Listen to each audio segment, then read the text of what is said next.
Assalamualaikum warahmatullahi wabarakatuh.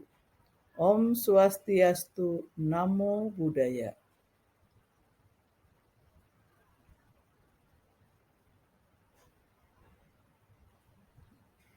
Dalam kurikulum merupakan pedoman penyelenggaraan kegiatan pembelajaran di satuan pendidikan untuk mencapai tujuan pendidikan tertentu. Tujuan dari kurikulum ada beberapa. Tujuan dari kurikulum, 1, mendapatkan pembelajaran yang bermakna. Kedua, untuk menyesuaikan dengan kebutuhan peserta didik dan perkembangan zaman. Ketiga, memenuhi kebutuhan belajar siswa. Faktor penyebab perubahan kurikulum diantaranya: 1. Hal yang menjadi dasar kurikulum berubah yaitu dikarenakan zaman yang terus-menerus berkembang dan mengalami kemajuan. Perubahan dan perkembangan zaman yang terjadi secara terus-menerus ini tentunya juga menjadi tuntutan bagi pendidikan di Indonesia untuk terus berubah menjadi lebih baik lagi, termasuk penyempurnaan kurikulum sebagai alat yang sangat penting untuk keberhasilan pendidikan suatu negara.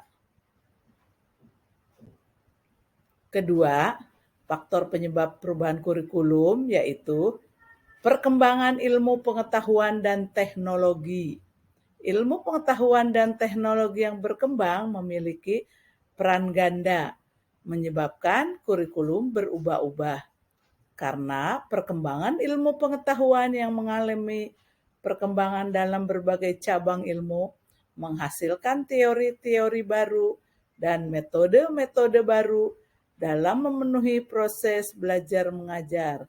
Sedangkan teknologi merupakan usaha manusia yang merupakan dampak pemanfaatan ilmu pengetahuan yang bertujuan untuk memenuhi kebutuhan dan kesejahteraan hidup manusia.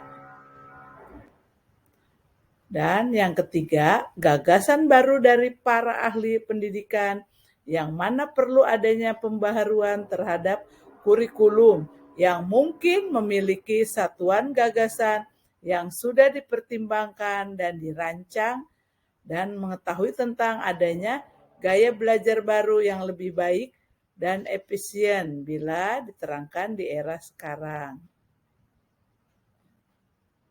Dan yang keempat, pertumbuhan penduduk yang sangat cepat karena semakin banyaknya pertumbuhan penduduk, maka pendekatan metode dalam pembelajaran pun harus bervariasi agar pembelajaran semakin aktif dan efisien. Mengapa kurikulum perlu berubah? Nah, kurikulum perlu berubah agar relevan dengan perkembangan zaman, agar dapat memenuhi kebutuhan belajar siswa, agar dapat menyiapkan generasi masa depan yang visioner, dan kurikulum yang baik adalah kurikulum yang dinamis sesuai zamannya.